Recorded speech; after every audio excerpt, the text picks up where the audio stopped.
Hello, hello. What's up, ground hunter?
Getting a few things together before we get started. I was gonna wait to start the live feed until about 10 after, 5 after. But I figured I'd just click it on. You guys could chit chat as I get ready.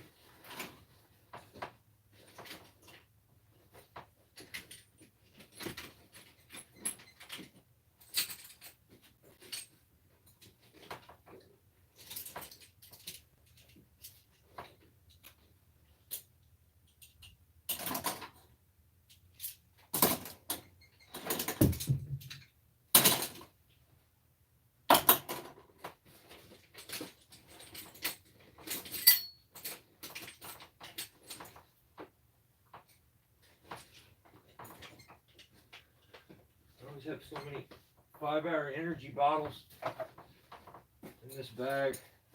Right before I go up, I usually drink one. They start to build up after a while.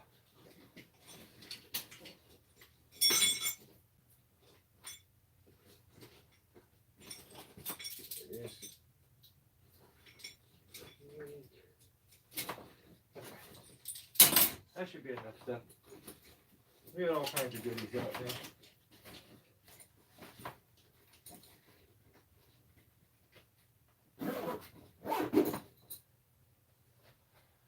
Okay. Rad Dad, what's going on? Doc, what's up? So, I'm just going to give you some tree climbing tricks and tips. Show a bunch of stuff about redirects, switching from SRT to DRT. I'm going to start as low down on it as I can. So let's say you're a climber who is used to climbing on a Blake's hitch or a taut line.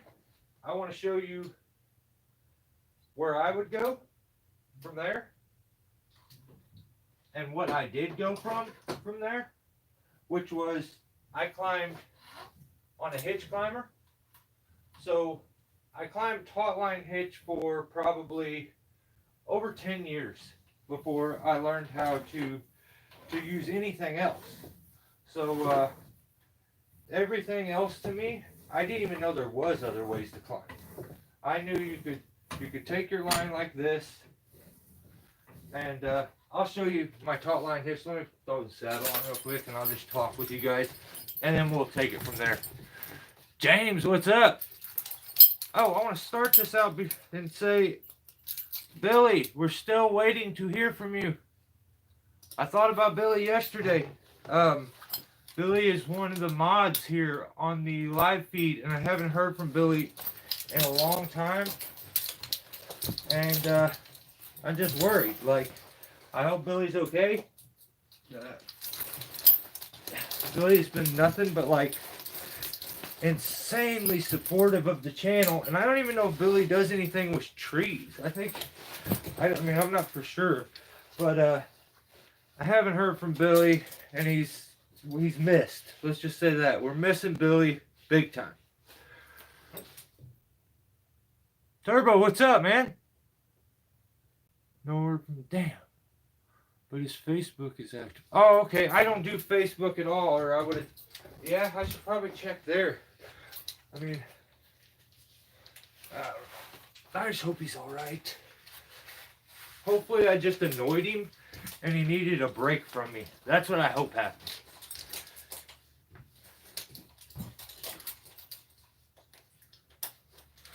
So, all right. So, when I started climbing, I climbed on a taut line hitch.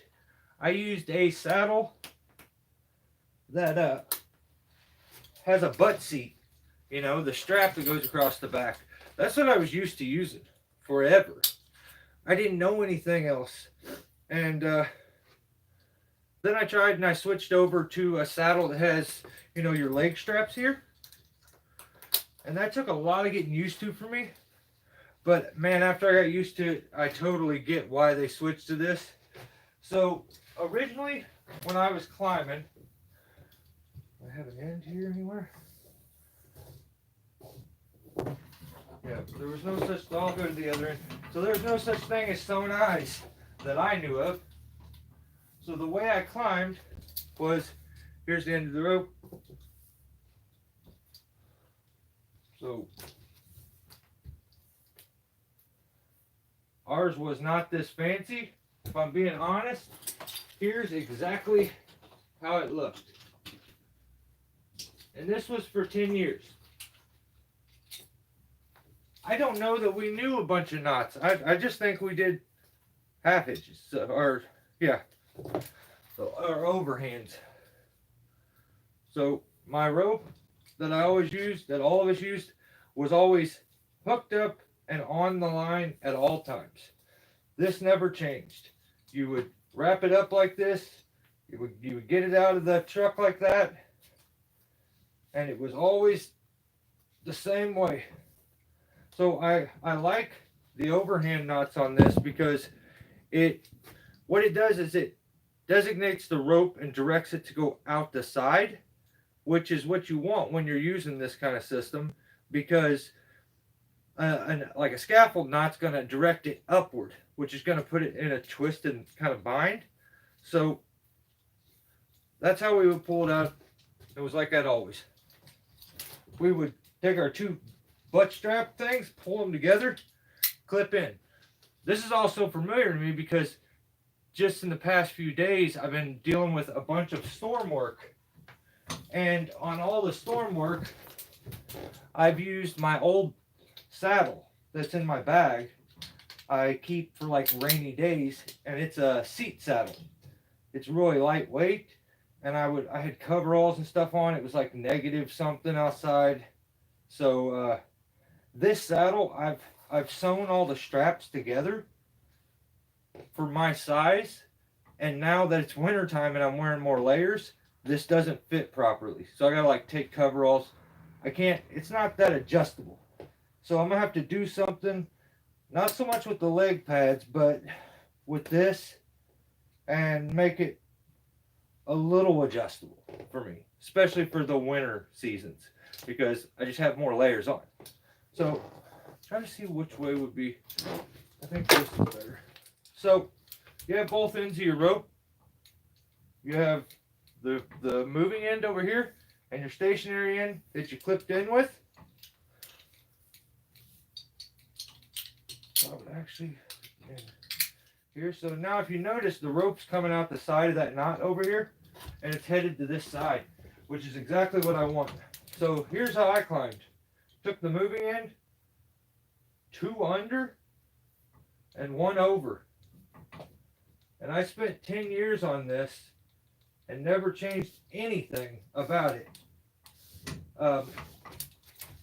You always have to kind of set down into these and get it to bite. But look at the distance you have away from you to get to the device. It's way out here. And the way it works is you collapse it to get it to move. And then if you want it to break, you grab that handle and pull up. They say to put a stopper knot in it. That's something else I never thought about, never did. Never thought about tying a knot in the end of my rope in case I ran out of rope. Just not things we ever thought about. So the problem is, you always, with this system, you're always having to use like two hands to pull the rope or, you know, pin the slack, and this is a bit of a headache. So I think everybody should know this and have this technique, because you can very easily, while you're climbing, pull your tail up, and you technically don't need this clip. This just makes it quick. You could simply just tie that knot to your bridge, and then use the tail of your rope as a secondary tie-in point or emergency tie-in point if you need it. So that technique's cool, and I think every climber should know it, especially if you get yourself into a bit of a bind. You can use it really easy. So if you didn't have the carabiner, you would simply just, I use a ring. I would go through the ring, and I think a scaffold or a fisherman knot or something like. I'm trying to think of what it's called. Yeah, I'd want it to go the other way. My bad.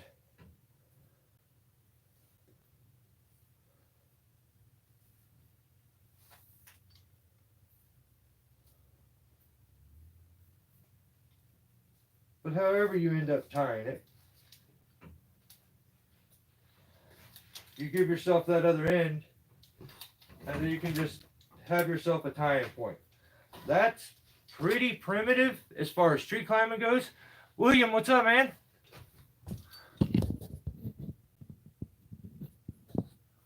How are we, guys? Okay, so it was tough for me because at that point, Clove Hitch and then a Blake's, but I just run my thumbs. So you could, in a bind really quick, especially if this is a secondary. I don't do all that tying and stuff. If I'm using this for a secondary and I'm just trying to do this quick, I would tie a quick double overhand knot. If I had a carabiner or a clip, I would use it. But if I didn't, I would just, normally I would have a normal carabiner. I showed you it with that clip because that's what we used. So you could really quick set this up within a few seconds, and then you're able to, especially if you're over somewhere and you want to, your tie-in point's over here and you want to transfer back over, you've worked your way over here, you can tighten that tie-in point up and just transfer yourself over. And then when you get over there, you can really quickly undo your rope, undo that overhand knot, and retrieve it, and then get your tail back on the ground in case you get yourself into a bind where you need it again. Well, let's talk hitch climber. So I'm going to move to the hitch climber real quick, and this would be for you guys that are climbing on a Blake's hitch or a taut line. This is going to be your next step, and it just involves some carabiners. Don't tell me I put that up. Yes, I did.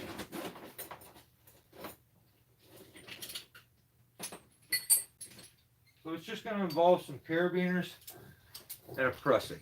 So this is what's going to make your knot, as opposed to making your knot with your normal, with just the rope.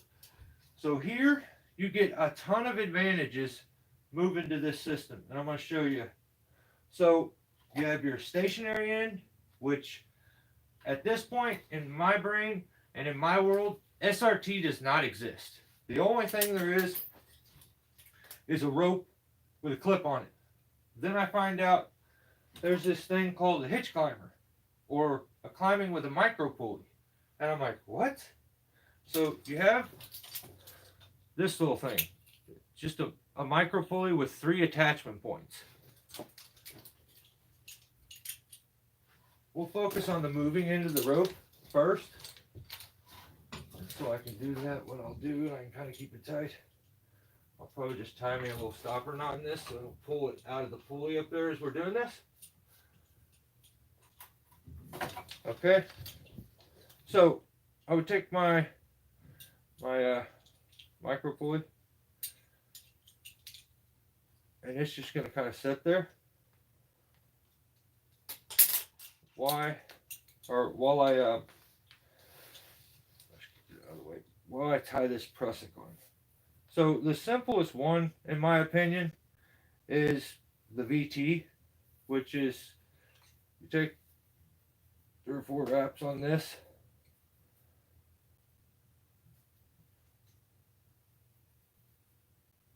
End up with like this, and you just start crossing them. A lot of times I like to start mine on the back side, so you'd have your 4 wraps and you start crossing it back there and then alternating the one that's in the back until you end up with it like this. Okay, now you'll move your micro pulley up there.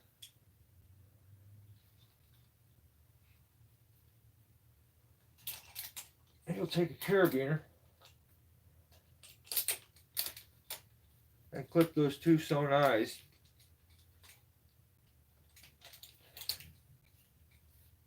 into your carabiner.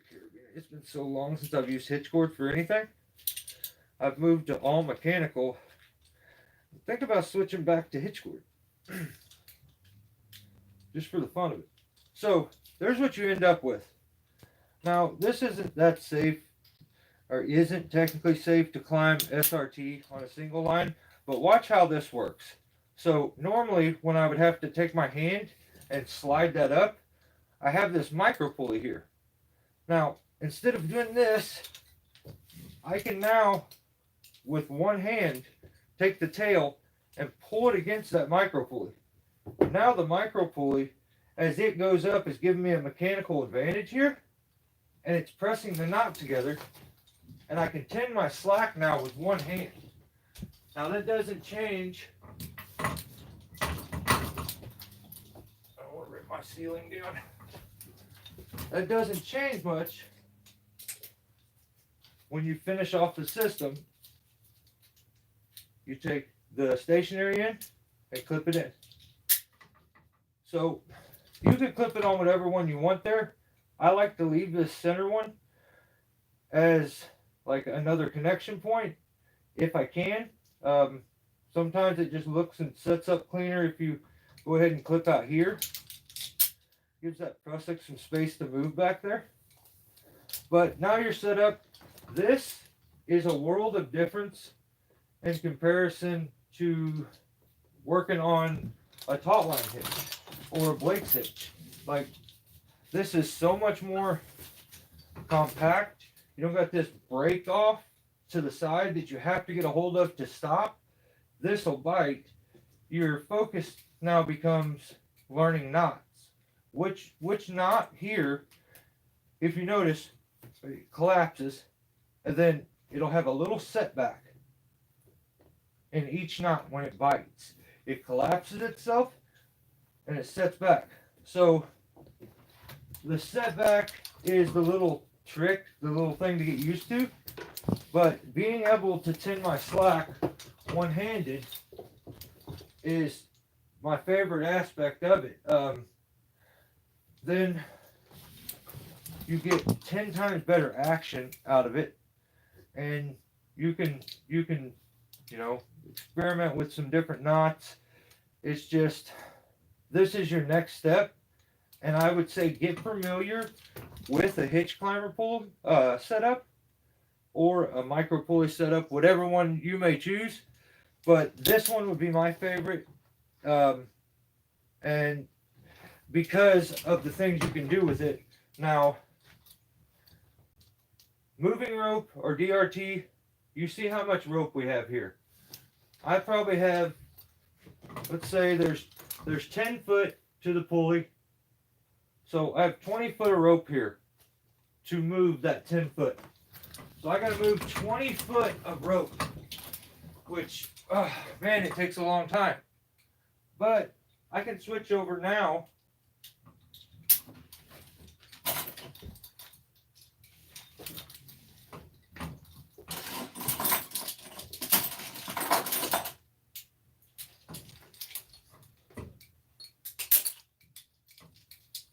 And add a rope wrench, and I've now moved to SRT, and the only thing I had to do is add a wrench.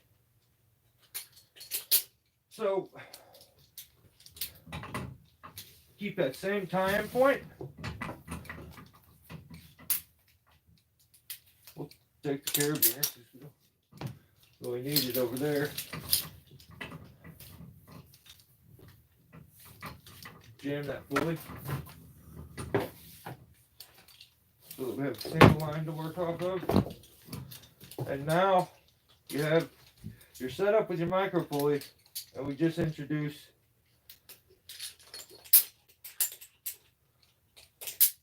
a wrench. So the way the wrench works, you pop the pin.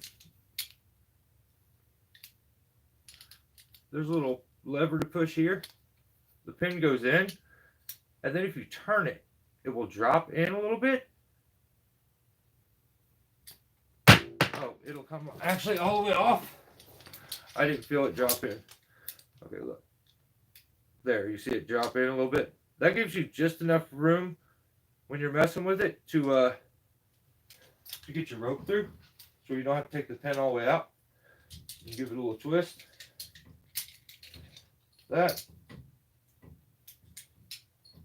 Take your wrench and go to that hole. There's the one I like using because, like I said, it sets back a little ways.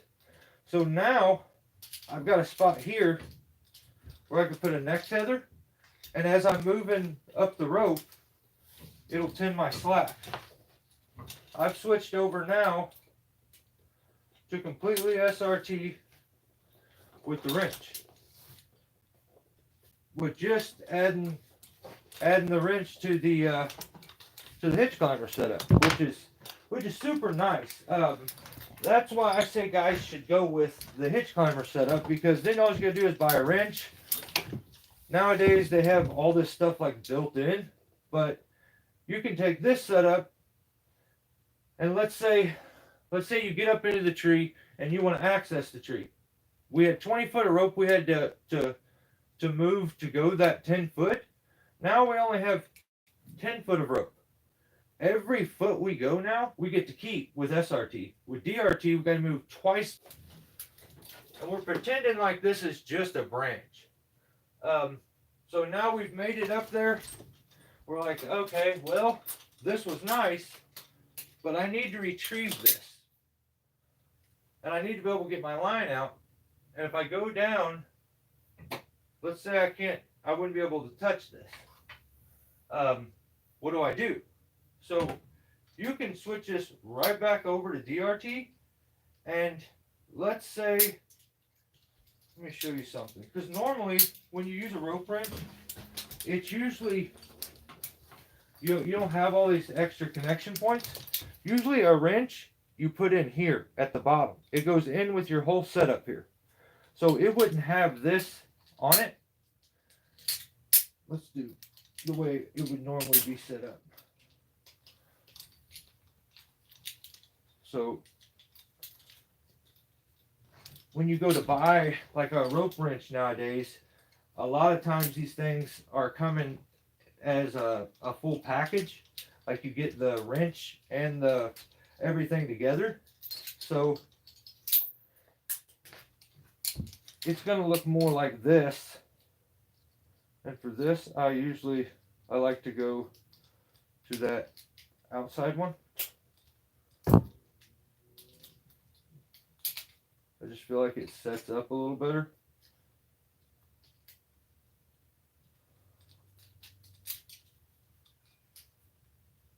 So here's your problem with that setup that I just showed you. Like say you switched over and you started using it in that way. You could easily, with the way we had it set up before, you could have just unclipped and took the wrench off, one DRT. But that's not normally how you're set up with this. Usually you set up like this. Now it's captured in there and it's all one. So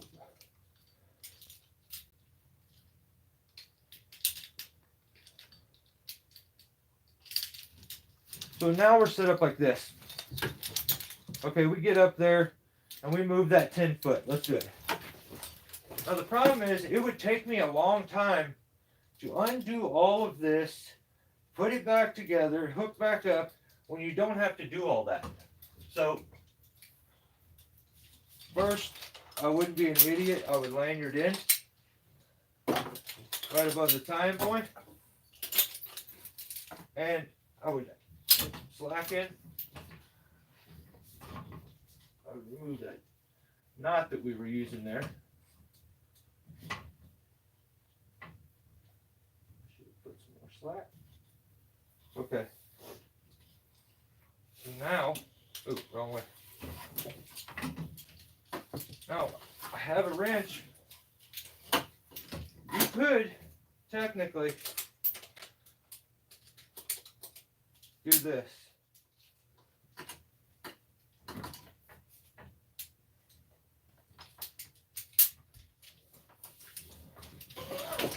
Oh my goodness. Yeah, take your lanyard off where you pull your whole thing over. Ugh. So technically, you could just clip back. Look at all that friction though. When I just clip back to it, that's a problem. Like, you don't want that much friction. The reason you use a rope wrench, look, it puts an artificial bend into that rope that it emulates what that's doing up there. When that goes and makes that bend, that adds enough friction to allow DRT to work and enough bend into the rope. So that's what the wrench is doing. So you can't really use the wrench and hook back to yourself. It's just absolutely the most inefficient way to do it. But you can take this setup right here, and you guys see how I can barely move it? Even with it on a pulley, it barely wants to move. I can reset this up by taking this wrench off. Okay, and then clipping it backwards to the stationary end. Now it's out of the way, and I've got my action back into my DRT setup to where I can move, and I don't need way more than my body weight like I was needing before. So you guys seen how I was doing it before? Look how I got the action back into it. The action's much better. Now if I put that wrench back onto this end, which is the moving end, it creates, you now have both of the artificial bends, and it creates way too much friction. So this works. And now if I get somewhere where I want to hook in DRT, let's say, you guys see that there, right? Let's say I was over there and I'm hooked in like this, DRT. I'm like, well, I have to come back to this, but I would like to redirect. Or when you try to redirect with DRT, it gets a little tricky in some spots. So I'm like, well, why don't I anchor here and go back to SRT so I can use some redirect straps as I go. So what I would do is at that point, I would lanyard in like I did before. I would pop that wrench off that stationary end, put it back on the moving end. Then I would take this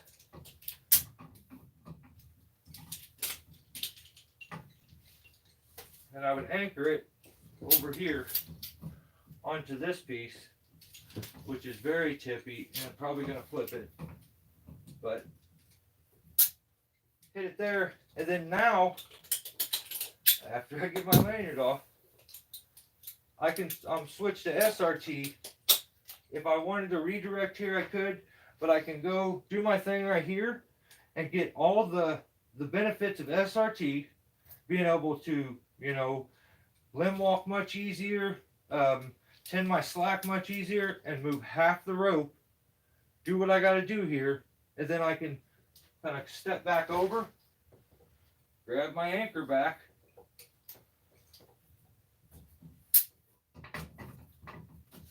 Flip it back into me. Oh yeah. I had this on. You can grab the end of that, take it off the moving end. Well, here, let's leave it on the moving end. And I'll show you again. Look at the action I get. It seems like it should be working way better. Even in my mind, I think this should work better than this, but it is not wanting to move. Because of that bend, it's not letting it get the action it normally would here at the wrench. It's got that bend in it too. So I'm like really having to set my weight down into this to get it to move. So moving that wrench backwards, and I'll do it a little closer this time. So you have your wrench, you just move it over backwards. A little twist in the rope helps get it in there and back out. Same here. You turn it backwards here. You don't want to turn it like this. You want to turn it backwards because then it can't engage itself. A little twist to get it in. And the reason this works is because this end of the rope is a stationary end. It's not meant to go and move at all. It's hooked to you. Now I have all that action back in the system that I had with just the wrench. So, my opinion, I think all climbers definitely should get themselves the hitch climber set up, try it with a wrench, and when you get to see the benefits that you get from doing this and using SRT, I just don't see why anyone would ever switch back. Like, this was a game changer for me when it comes to climbing, and I would never go back now. I climb DRT for the fun of it, just to get familiar again, because I feel like, well, I haven't done this in a long time. Why don't I just use it just to get a little bit of practice? So now let's talk about anchoring your rope. Now, if I was trying to climb DRT, I would throw a throw line up over a branch. The throw line would come down with the throw ball attached. There's a throw ball. It would come down, and I would hook the rope on. I would take the throw ball off, hook the rope on, pull it up over, and now I've got the rope back. So even if I'm going to climb SRT, this is the trick I really wanted to show you guys. So normally, if you were going to use an anchor, you got a sewn eye right here. Let's do this. I am going to remove a carabiner, because if I was to use this carabiner on this line by itself, the potential for it getting up there and getting onto the gate could happen. I mean, it could work itself up. Also, it could get up there and get in a weird bind to where I'm side loading it, which isn't good either. So, and plus it could get in like a bend up there. So a lot of times I will, let's do this.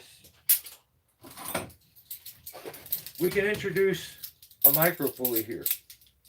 So the benefit of this is how good it's going to bite down because of the no friction with the micro pulley. Okay. The problem is with this one,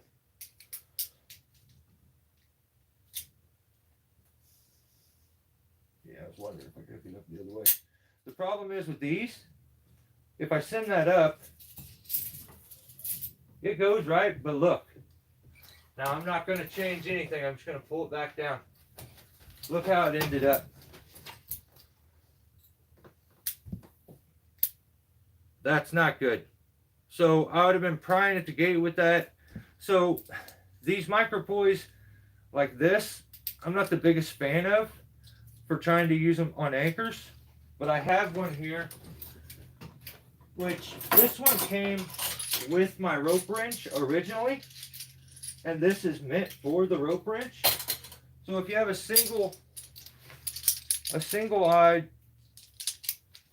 tether, this micro pulley would allow you to put it right into the center instead of one end on each side like the hitch climber does. And the same like idea is what I would use here. So the potential for side loading it isn't there with this one because I put it on, and then now I can use that sewn eye end and put it right inside there and clip in.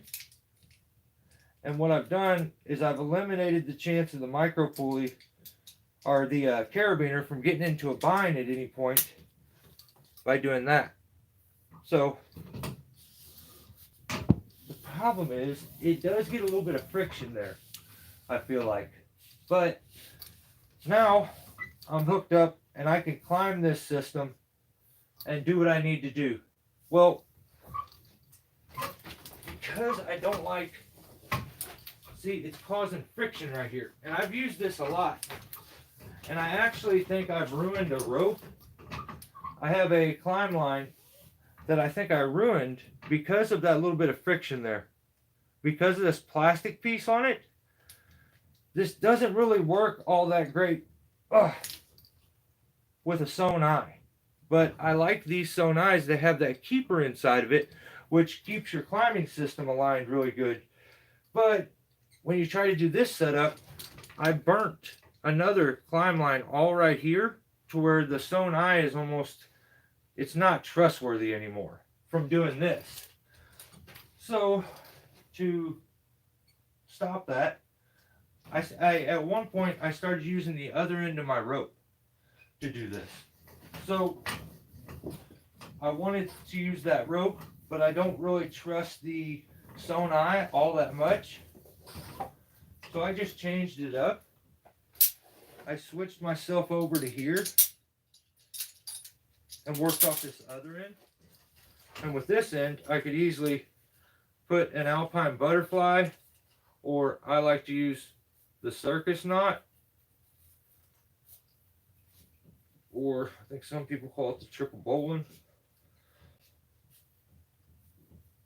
Little stopper knot. Just cause. So now you can see here with this knot, let's put it on the micro pulley and see if it travels a little better.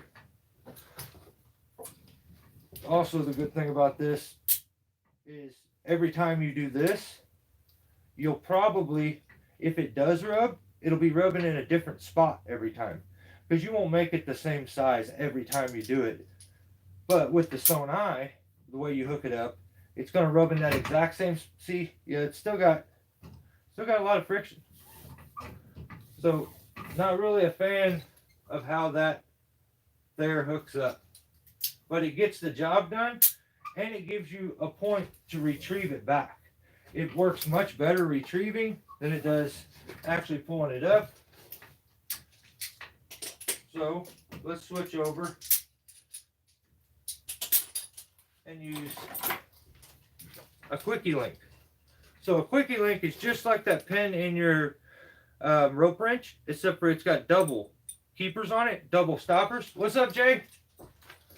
And if we hook this up there, what I would do is, and I think it may be a rule when you're using these quickie links, you have a stationary end and a moving end with this.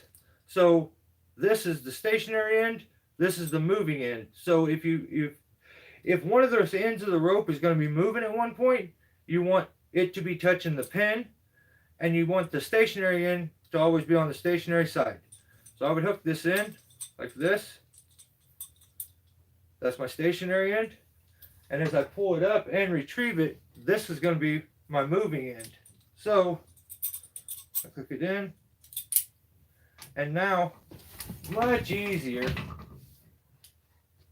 I can pull that thing up.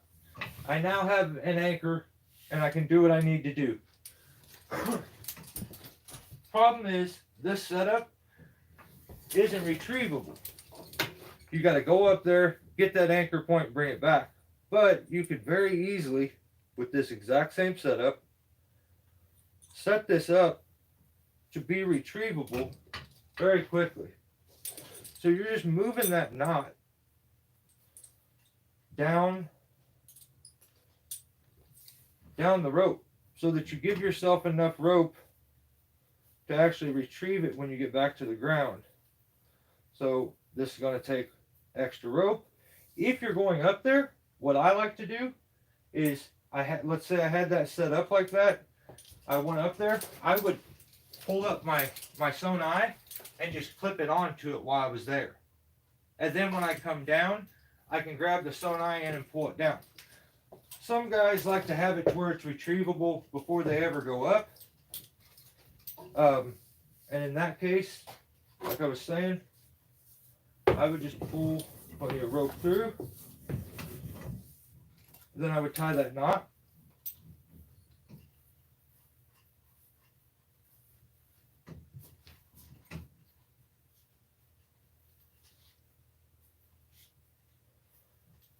So an alpine butterfly this is like its step cousin.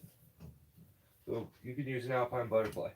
You can eliminate having all of this stuff if you was to take the end of the rope and just pass it through the knot. I like having these. You get almost a mechanical advantage when you go to retrieve it if it's hooked up right. So we hook this on here. Get our moving end. Put it there onto the pin. I pull that up.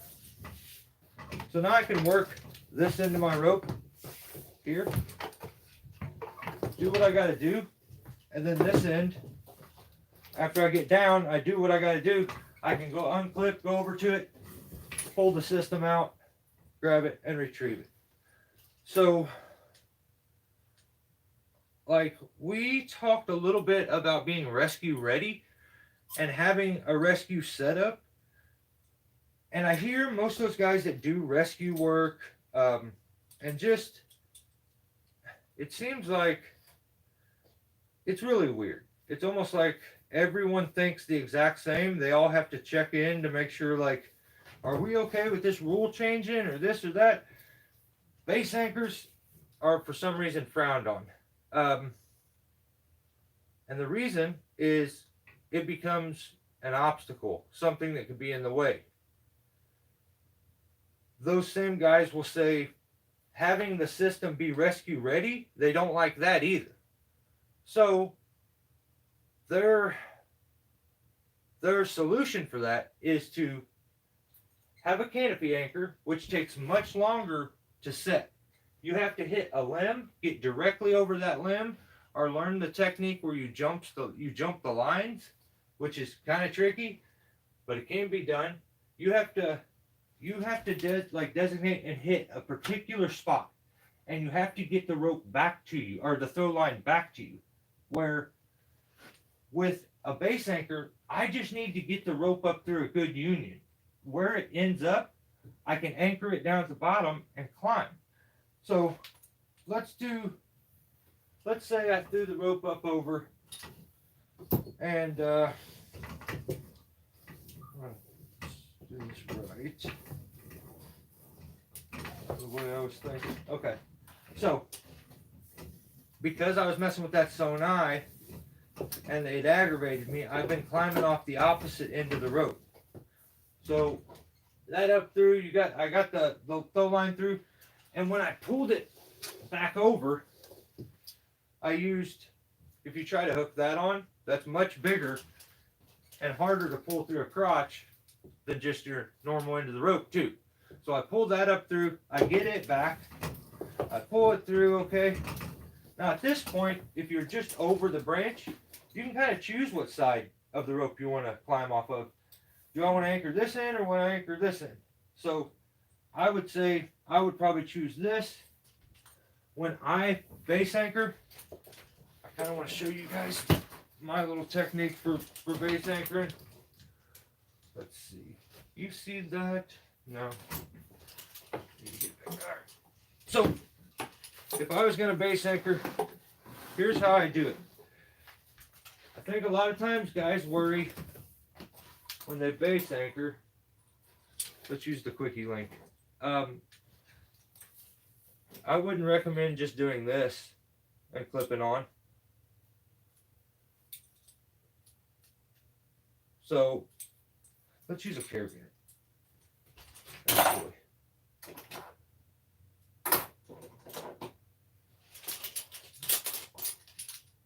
So I see a lot of times climbers will just simply clip on like that, anchor it. Now, with that being anchored to the base, I can now climb this into the rope, okay? The problem with that is if I was to let off the tension at one point, if it wasn't around that, if I'm up there and I let off of it, it could wiggle itself to where it's loose, and then I go back into it, it slides up the tree. So there's a simple way to kind of prevent that, which would be at the base of the tree, instead of just going around once and clipping in, you could take your rope and go a couple times. Put it there, pull the rest of that rope around to you, and then clip it on. So that way's pretty simple and extremely effective. Extremely effective. I just took it, and instead of just clipping on like normal, I took about 3 wraps around. Now it's in, and when you get it finally into a bite and get your weight into it, that is much less likely to come loose. So that's still not the way I do it. Now, if I was climbing on a straight tree like this, I would also take the rope and have it somewhat going around the tree like this if I'm climbing this tree. And what that does is it eliminates that negative space in the rope, and it takes the scare of it sliding up it if you do that. Put it kind of into a bite. If you're climbing like those trees, they're just a skinny pole. That little trick's nice. But the way I would set this up is I use my micro pulley always, and I actually I put the system into like a reverse knot, or like in a kind of reverse bind. So I have the sewn end here. I would let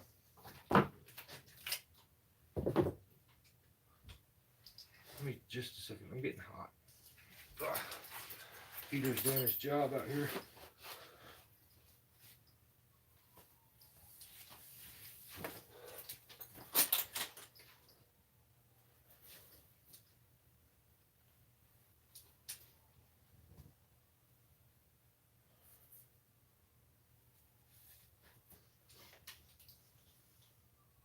All right, you still there? Get back in this thing. All right. So now, if I was gonna base anchor, I use this same technique always. It's up over the branch. What I do is I tie that circus knot.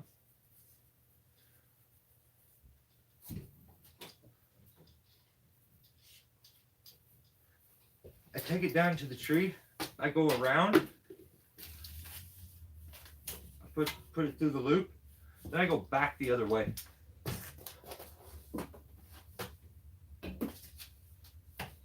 Keep wrapping until I run out of rope. Then I take the end, pass it around. And I set this up only because I just like the bend that it puts in the rope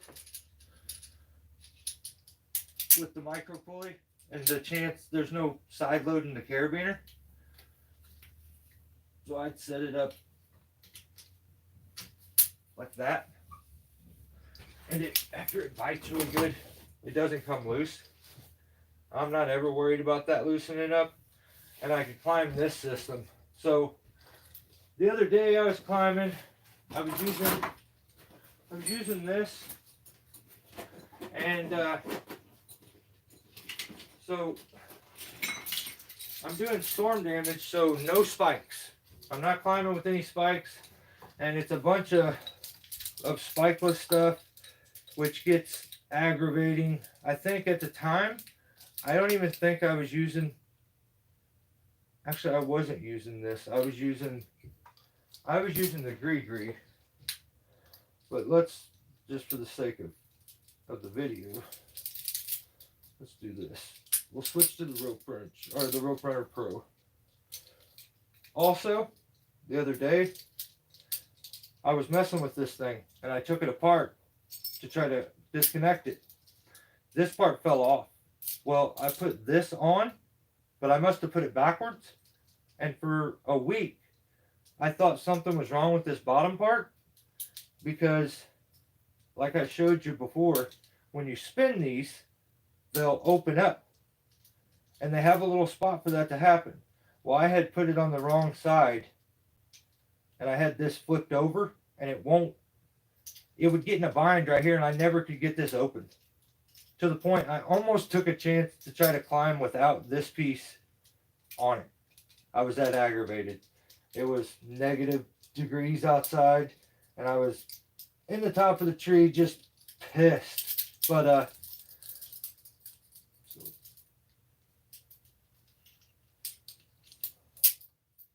I was climbing up in the tree. I'm base anchored, okay? I rope walk my way up, which gets me to the top of the tree. But I look up, and I have a bunch of splintered stuff up above me that's shattered and cracked and hanging. And I'm like, man, I'm probably still 10 foot or more above, like, or below where I need to be. So at that point, I just called down and asked him to send me a throw ball and have him tie it on to the end of my rope. So for this one, I'm going to use the zigzag, because I feel like these are the most common devices that guys would have.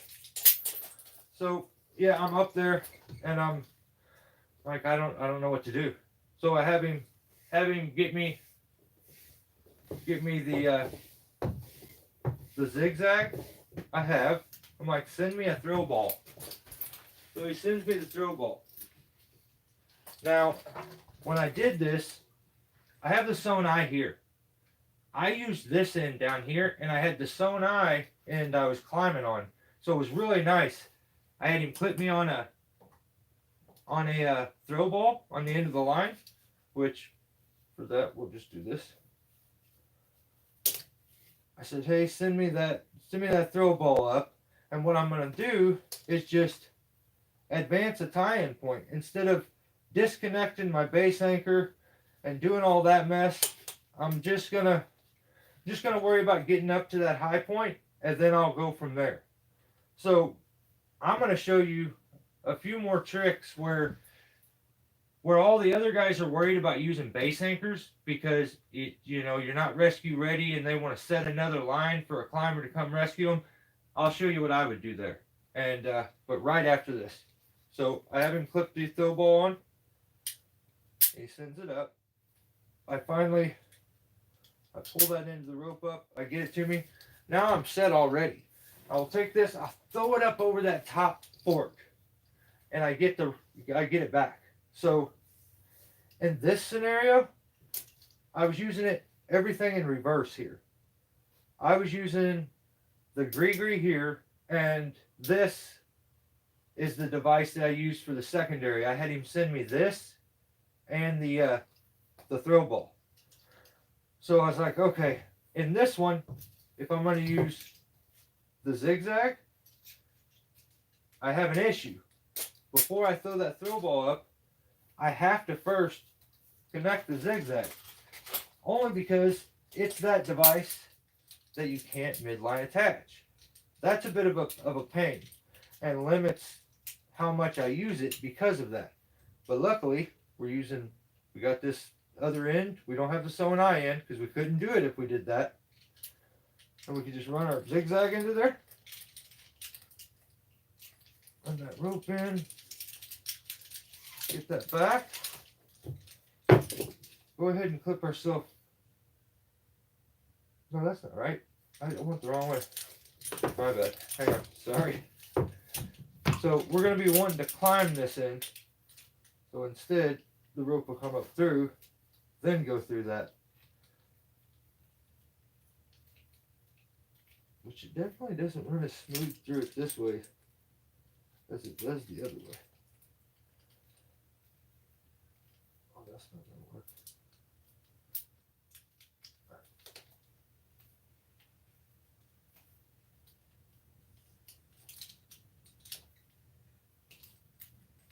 I don't much like doing it this way. Just a pain.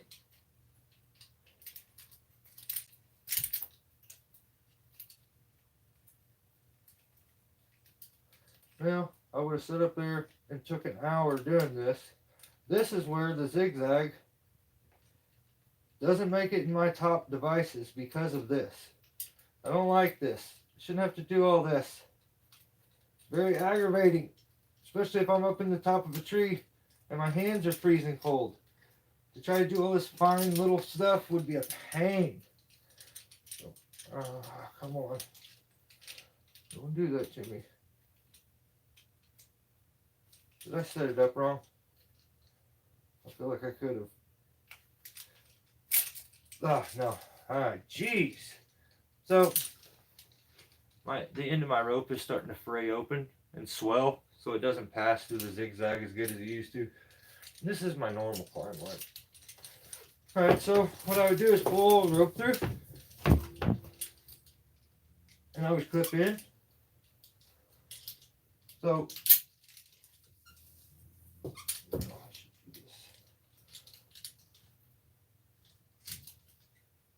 because I'm actually going to be climbing on this, I would probably clip it in above my other device. Alright, and then that's when I would take that end of the rope, get it back, got a little knot in there.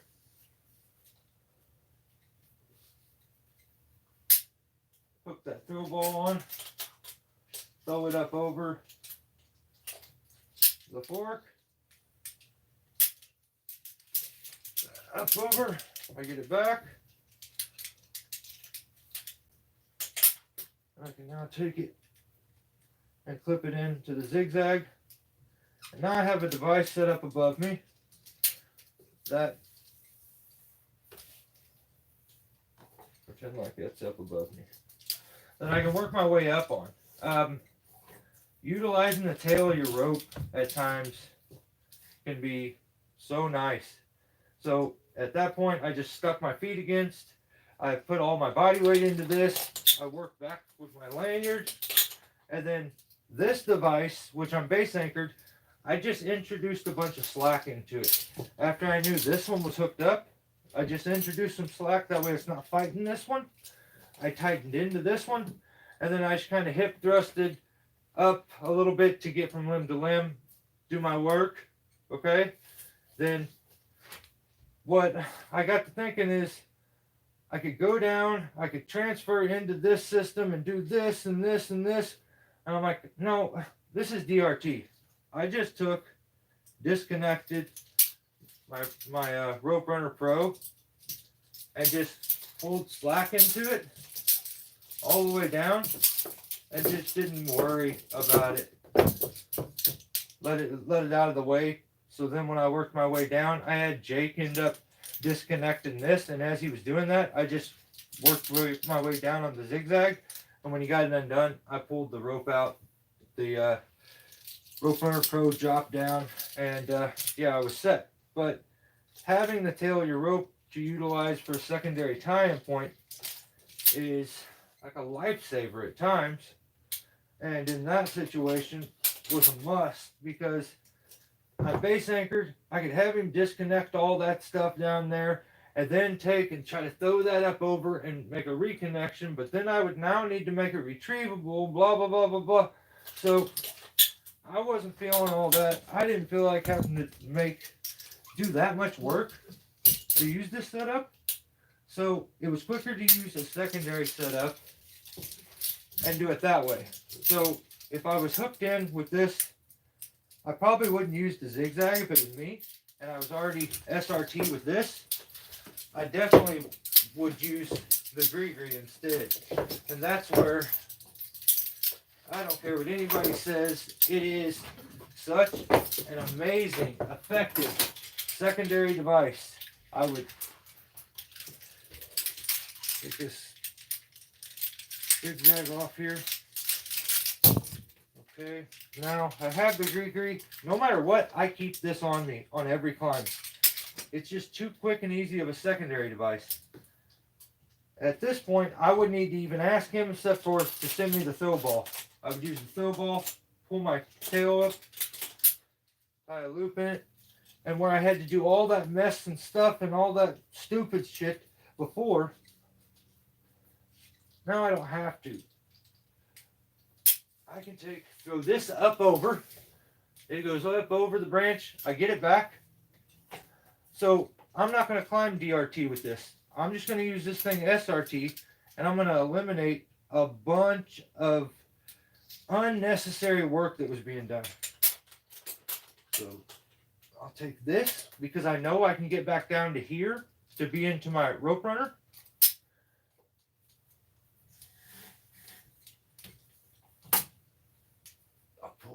Quick base anchor, and this is a secondary tie-in point, so I'm not worried about all the normal rules of side loading the carabiner and all that. I'm just going to do a quick hook up there. Now I can take this system, reach back to the Gree, hook up, very quick, very easy, and now got my tie-in point. I can hip this, get my way up there.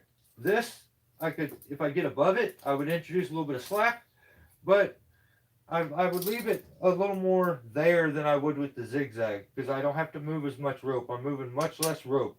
With the zigzag, I need a lot of space because I got to move twice the amount of rope. I work my way up. I'm up there. Do what I got to do. I would shoot down here. After I get to here, I would tighten my rope runner pro back up. And this is where even attaching and disconnecting this climbing setup is quicker than even using the zigzag where you only have to connect it and you're not, using it multiple times. So before I pull that up, I would go ahead so that it definitely wasn't getting caught. I would disconnect everything here, even the knot. Then I pull back up through that crotch, I'm down into this, I work my way down, and I'm good. So, to me, the Gree it's amazing. So, I would recommend any climber out there to try the device out. If you're in a pinch and you're getting ready to climb, just like with this one, you've got a device that is midline attachable, that can be hooked up very easily, and if you had to descend and do all the work on it, it's got a little trigger, it's got a loaded cam that engages each time that pinches the rope in there. So if you can afford it, I say Rope Runner Pro. It's as good as it gets. This device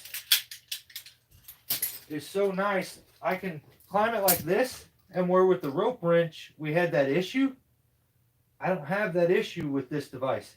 I could hook it up DRT and it's going to work just as well. It's going to work with a little more friction, but it works really good by just grabbing it, clipping it on. So with this one, I could work my way all the way up it with the Rope Runner Pro, get there, and then do the work I got to do, and then have him disconnect, and then I could pull it up, put it in SRT or DRT, and I would just clip back to it and run it. And it works really smooth. It's the only device that I've ever used that works incredibly smooth and not that it transfers from SRT to DRT with no extra adding anything, and it works so smooth. So I don't know. I would recommend any climber to get this device. Now we're climbing. Let's do something here. Let me just disconnect this whole thing here. And I'm going to do this up close for you guys so I can explain what they were talking about while they were doing this. So, we talked about making a rescue ready setup. And the problem is you introduce another device that could potentially fail. So that's where a lot of guys don't like having that kind of a setup, and it becomes an obstacle as you're dropping things down. You don't want to hit it. So they say they'll use like a base anchor here to start out and get up into the tree, but they would never climb the tree with the base anchor. What they would do is get up there, okay? And after they get tied in and get going, and they can expect, like, I do understand the aspect of getting up there and inspecting your anchor point. I think you should always do that too.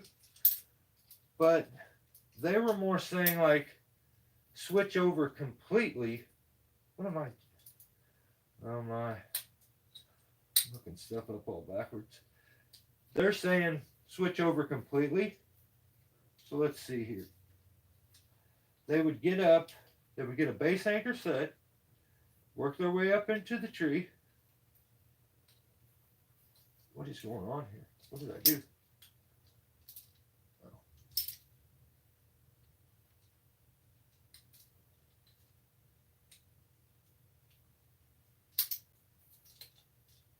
I knew everything was feeling weird. I got it upside down. That's stupid. I had it hooked up backwards.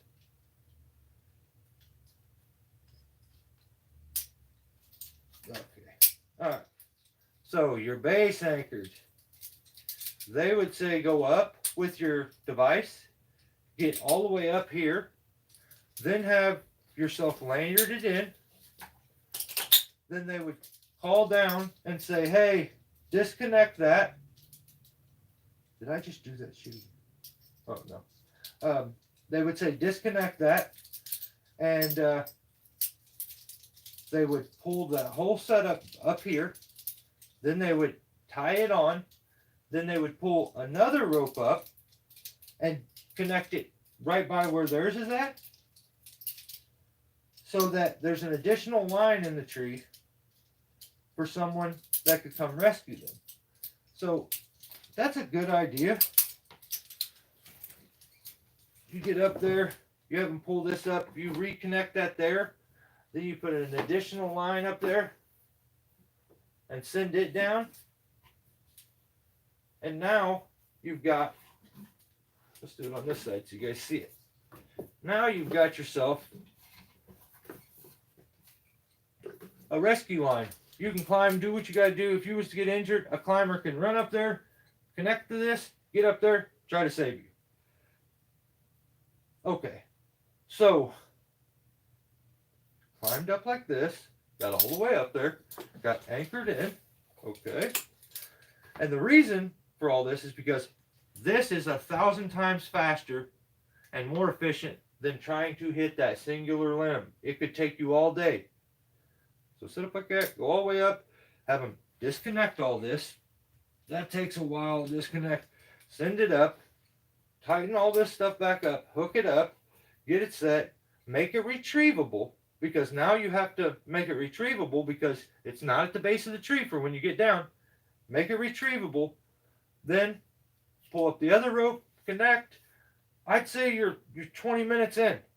So I wouldn't, here's what I would do. No other rope.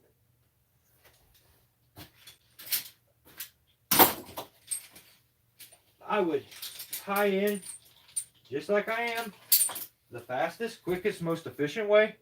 I would head up. I would get up there inspect, make sure it's good, then hook a strap onto there.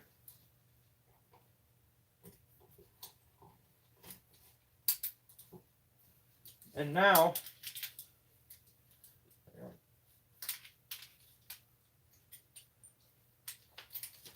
you gotta remember your base anchors there. I would get up to it. I would make sure everything's good. I would put a strap in, and I would get into my lanyard. I would get my rope back. I would put a circus knot right in here. We have to introduce a little slack.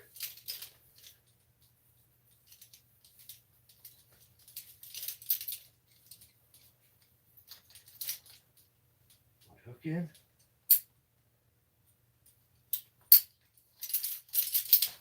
Okay, now I think everybody could agree that was a lot quicker than if I had to disconnect, if I had to try to hit that main crotch. All that steps that we were talking about that you had to do before, I'm still retrievable. But have I met all the goals? What was the other thing that we needed to do? Rescue ready. It needs to be rescue ready. I'm not worried about my tie-in point now. I know it's good. I know I have a retrievable end. I have a climbing end. But I've also made this rescue ready now, where they said they had to bring up an additional rope. Now you don't have to. Can drop into my anchor system. This one stay tight. They can disconnect this end now at any point, and they now have a rescue ready rope at any point that they can climb off of to head up and come get me. So this is a steel carabiner. This is the one I use for that anchor point. Something with a little better bend radius would probably be nice. But they said that they don't want to use a base anchor because it ends up adding an obstacle down there. But then again, they kind of said I would connect another rope, which I don't know what world you're from. To me, that is another rope, an obstacle that could be hit. Well, in this scenario, I went up with a super fast base anchor, worked my way up, inspected the tie-in point, connected this, which I could make this a little better if I wanted to, like, and on like a better anchor. You could use a quickie link. It would probably be a little better for this. A little stronger, a little safer. But this is a rigging carabiner. It's steel. And I would trust two guys easily on it. I use it for rigging a lot, and I know the weight that it can take. So now with this knot, both ends of this line is climbable. It's not just my end. That end is climbable too. And the only issue that I'm going to run into is before I come down, at some point I got to slide back over to this. Introduce some slack. And what I would do in this situation to make it retrievable, I would just take this, put it around, anchor itself back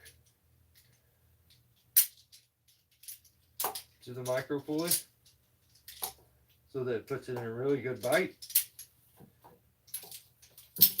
Now I'm anchored in. Now this end of the rope, after I get down there, I climb myself down, work my way down. I can grab this end of the rope and retrieve it. So, I mean, I don't know what the big hesitation and sketchy, like being so fearful of a base anchor. I will 100% say that there is guesswork involved in trusting a base anchor, where a canopy anchor and going a little lower, you're going to have better sight and better, you can determine if the location is safe, better than you could the higher it is. But I would say if you're going to use a base anchor, and you're up into some skinny stuff that you don't get the best view of, you're just pretty for sure that it's good. It doesn't take that long to work your way back up to the top, run up, go to that anchor point, make sure it's good. If it's not, set it down a little further into a better area, or share it between two of them, where if you were up there and you're like, well, this anchor point doesn't look the safest right here, share it between another one. I'm just gonna clip it down there. Just pretend that I did base anchor it. But if I got up there and I was set up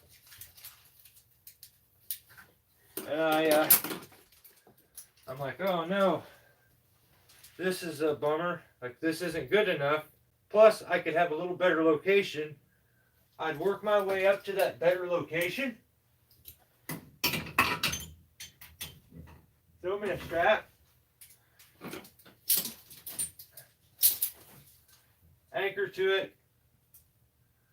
And now I'm sharing the load between two. And I've advanced my tie-in point if I needed to.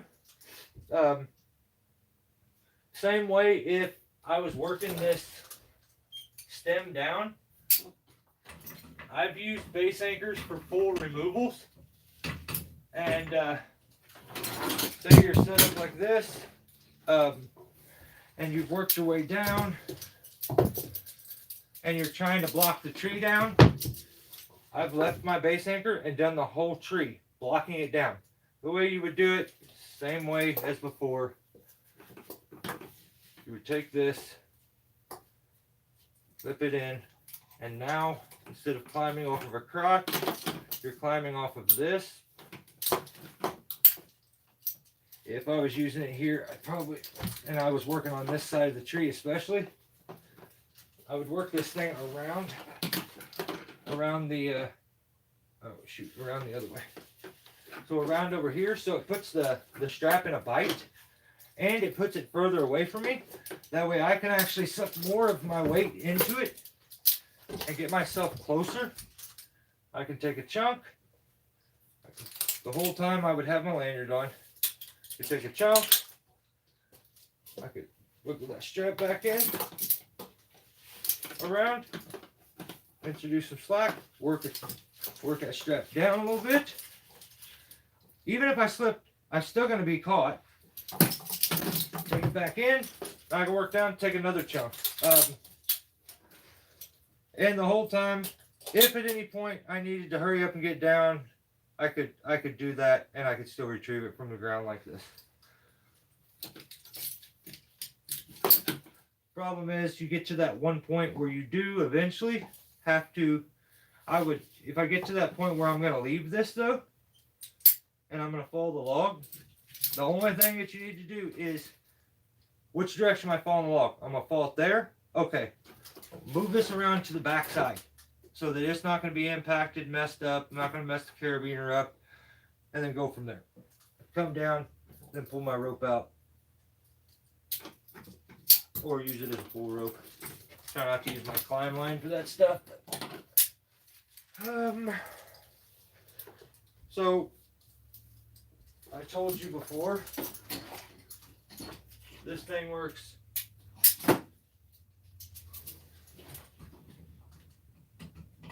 Well, I was hoping it would go through it, but it won't. Let's just do this. That's not working off the micro pulley, but I could. Let's do this.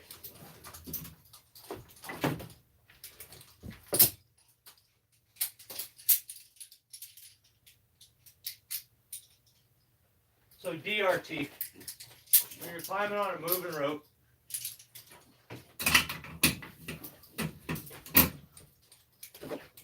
come out through there.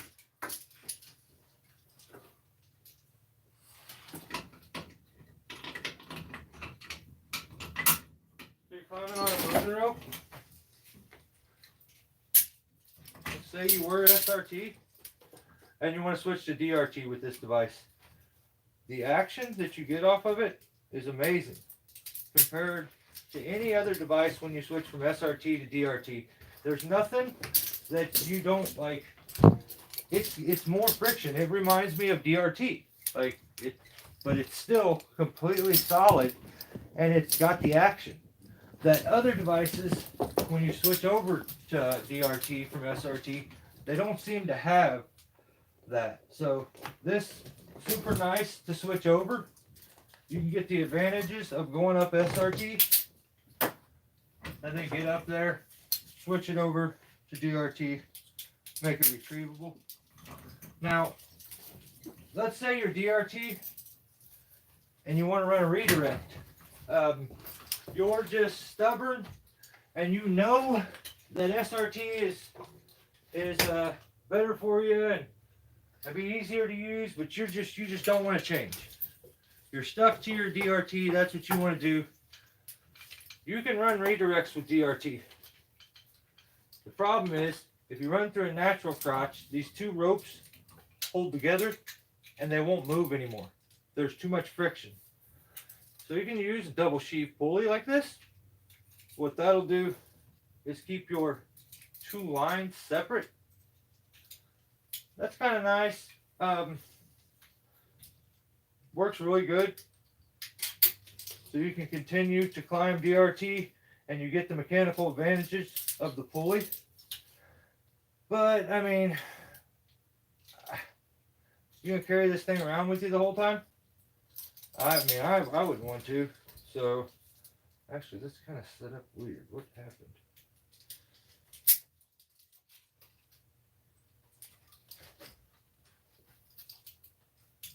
Yeah, I feel like I kind of set it up weird. Let me do this. Let's see if I can switch it. So it just aligns better.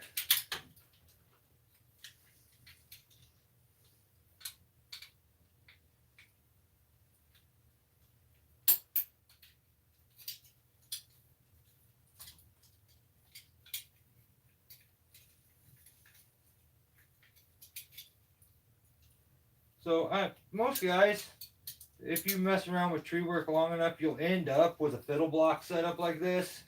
I bought one a long time ago to make a 5-to-1. I have 2 of these. I rarely have, if ever, have used the 5-to-1, but you can see how nice that ends up being, and you get to where your ropes don't rub together. They're separated. But what if you don't have one of these? Are you out of luck? Like, you still do the other way, and you can't. So I would use this setup, SRT, DRT. It's effective in both, and it's a tool that I always have plenty of them, and I probably will always have plenty of them with me. I never climb without taking these speedline straps up with me. A lot of times it'll let me do redirects. It'll let me dog leash a branch and click it back to itself, so I could do that. But let's say we wanted to run a redirect with this.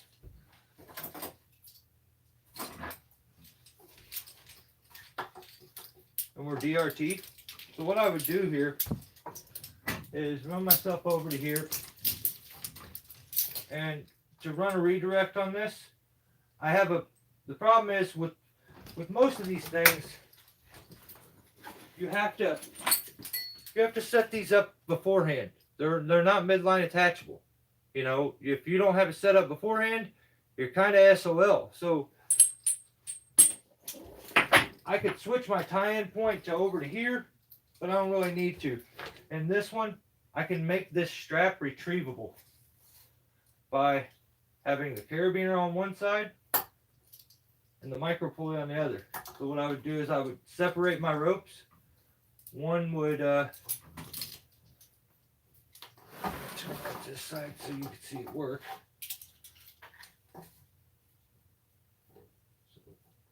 So one end is gonna, and which one would I make that? So the moving end is the one that I would put the micro pulley on. Put the micro pulley onto there.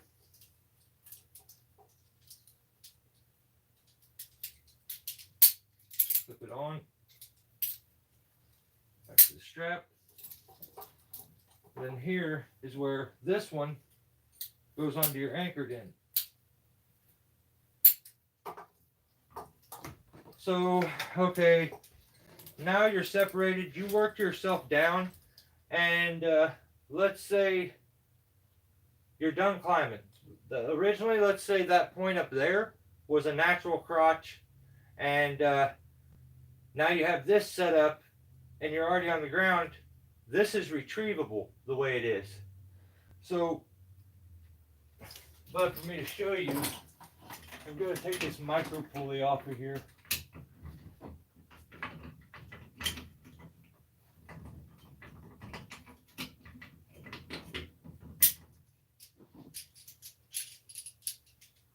And let's just hook up with a carabiner. And that should be big enough to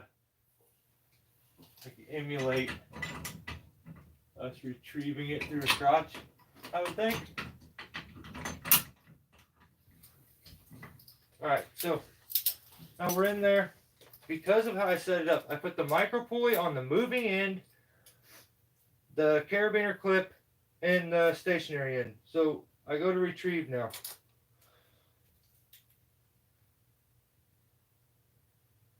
I don't think, actually with this sewn eye, I probably don't have to do anything. I don't have to tie a knot or anything. But let's say I'm on the ground, let's see if it works. I've never done this here. This is going to be kind of a tight situation to see if it works. But so we got through that one. We got through that one. Now when it gets to the micro pulley, it grabs the micro pulley and it pulls it back. You end up with that. And you were able to climb DRT with a redirect, and you had it retrievable, and it was with tools that you already have usually in your bag. So what's going on, Bill? Jeffrey, what's up, brother? Dang, ground pounder, you've been working them thumbs. 36. Rock solid device. Not as smooth as for slack tending. Yeah, what about if you put the little like spring pulley thing, micro pulley looking thing, where with like the bearings? Javier, what's up? Javier Bautista. That is a sick name. I've not done that to mine. Yeah, I would try that ground pounder. I see a lot of guys use that, and it seems to work pretty good. You could probably make one. It's just a weird little spring with 2 skateboard bearings on it.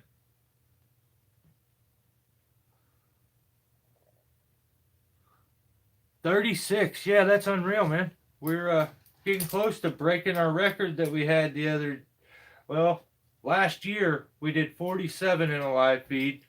So if you're not insecure and it doesn't hurt you too much to hit the thumb button, I would really appreciate it. And I think YouTube would maybe throw me a penny or two if you did. We'll see. I doubt it though. Break the record. That's what I'm saying. We got to break the record. Ground pounder J. Ground pounder J. I know where my brother lives.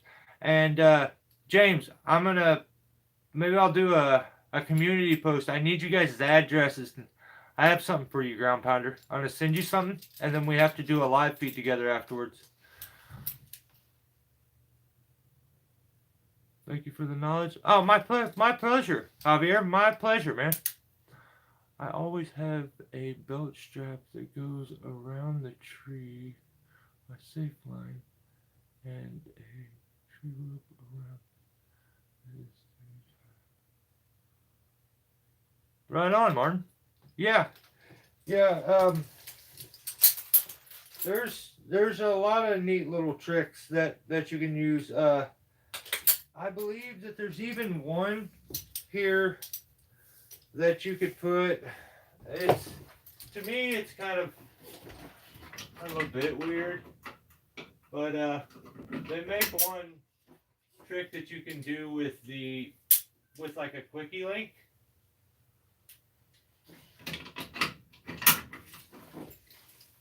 So if we were way over here and you're on an SRT line and you just want to make a retrievable redirect for this section to allow you to drop down onto another one that's retrievable, I'm pretty sure it's not something that I've really used, but it's something that I'm kind of familiar with.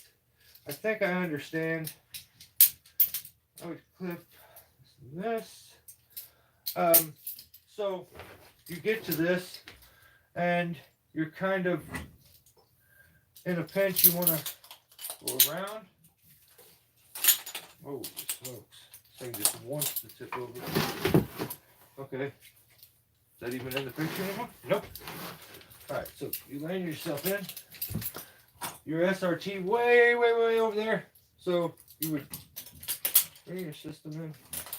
Now, if I was going solely onto this and I'm in a position that it's a bit weird and I'm going to spin or twist and I'm worried about it, before I introduce slack into this, I'm probably going to double wrap to give myself security, or I'm simply going to clip these two together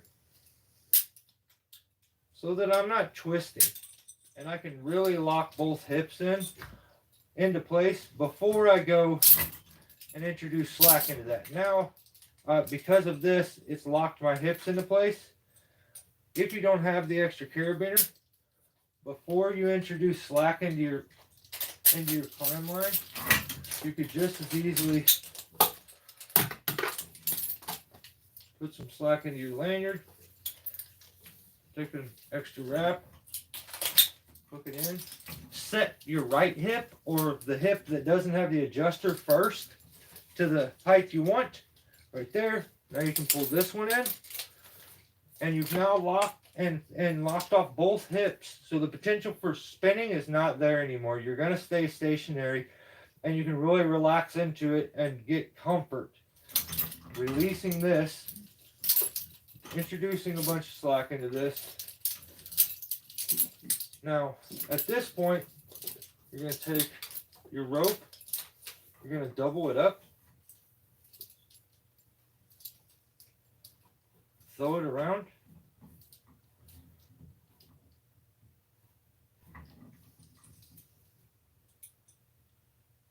your stationary end on this,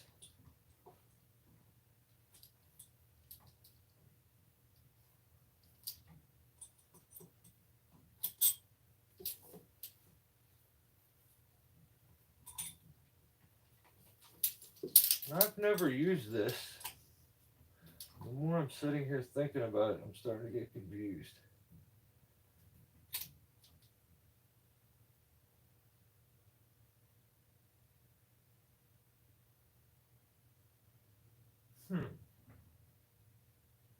Oh, you know what? No. Okay. Alright. So, one end of rope there.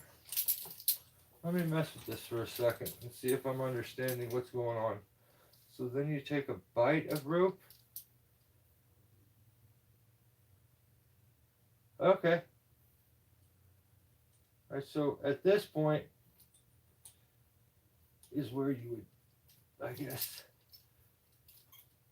put the bite of rope through.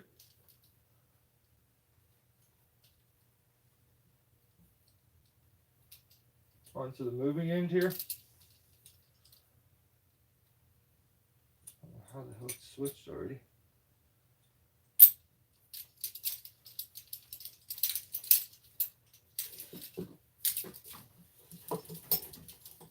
Getting that tight. Then moving that end down to your tie-in point there, or your micro pulley that you had placed below. So in this one, I would probably put it up above it. I think that would, in my opinion, would work a little better. The one that I've seen done was actually from the bottom. I feel like just with what I'm comfortable with the Rope Runner Pro, I would prefer to have the termination end, even though it's not technically that end here. I would prefer to have it on top. It just aligns better in my opinion. So here, we'll hook this up.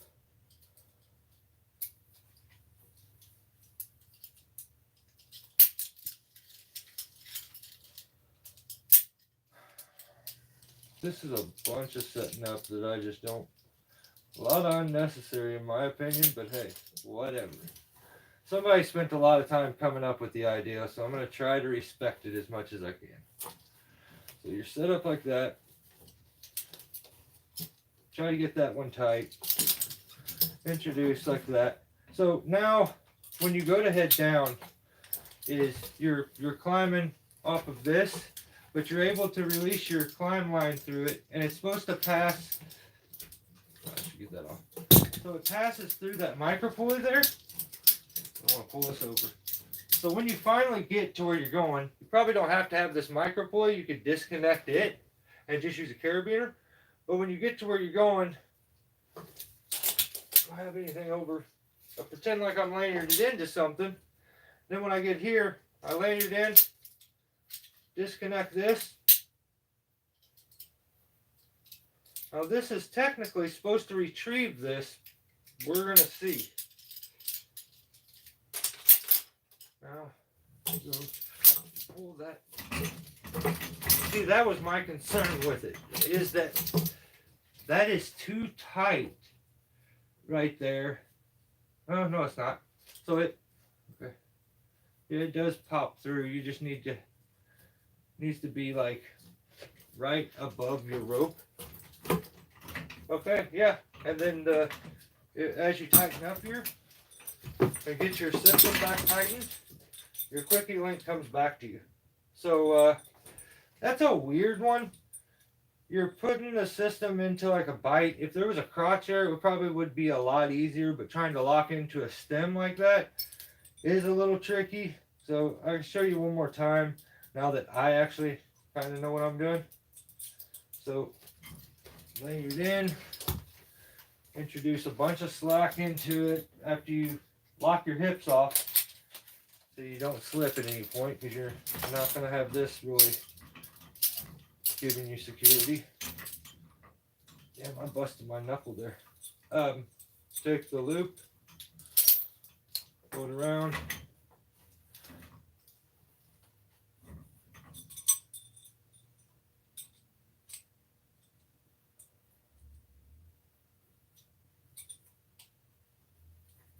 To it.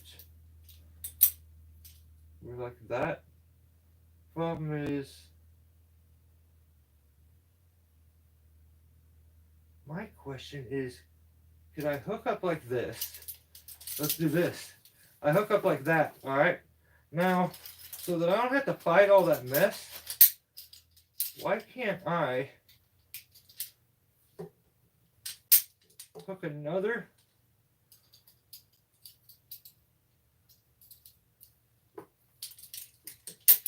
point in there and leave it, then climb out, okay, and then when I get where I'm going, yeah, okay, so I can't disconnect that. So the idea of this setup is that you're taking this little setup with you and bringing that rope back too. So yeah, that's a bummer. I wish it would just set up like that.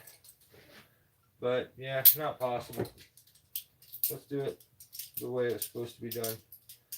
So when you go to clip in here, I'm going to switch this. Let's switch it to a carabiner. Because in my opinion, that's what I'm going to end up having. That's what's going to be easier.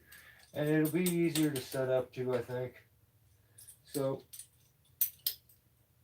we're clipped in like this. Take our carabiner.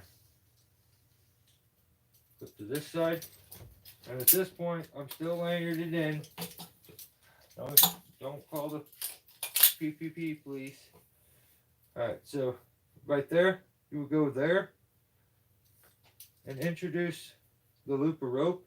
So your anchor end you would want to keep on top. This other end you put through, double it, put it through. I would prefer to have this there. Then I'm going to move that end back all the way to me. And I could clip it in with a carabiner like I was saying before. And it would probably be kind of close to as good. Let's do that. So if I just clipped in with a carabiner in, clip it in here. You're going to want to tighten all this up.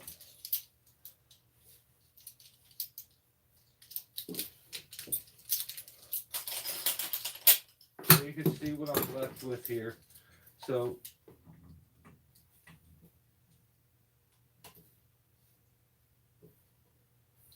oops, hold it on there. All right. So there's what I got. Then when I go to move it, I'll collapse it down. This is going to move with me to where I'm headed. With a micro pulley, it definitely does move much better. But at one point there, you get to where you're going, you would just disconnect this, and this will work much smoother now. Make sure your lanyard is in. Then when you go to retrieve this, it comes back much easier. Then you got your clip. Take it back, put it back on. Also, that same SRT anchor setup I showed you guys, or the dual rope, the moving system. When I showed you guys how to make the retrievable redirect, that's also a retrievable cambium saver. If you was up in the tree and you needed to climb that tree out, you SRT'd your way up and you wanted to switch over and climb on a dual rope, and you don't want to take the time to have to run all your stuff through, what is that? Oh yeah. Through setting one of these from the ground and do all that, because it takes a process to set this from the ground. But it's, you know, nice when you go to retrieve it, but it's hard to set from the ground. So you want to do all that, or you can set this off to the side. Set your SRT setup up there. Work your way up, climb up, have them disconnect it when you're up there. Then switch yourself over. Of course, you have your lanyard on. Find the crotch to go into to switch yourself over.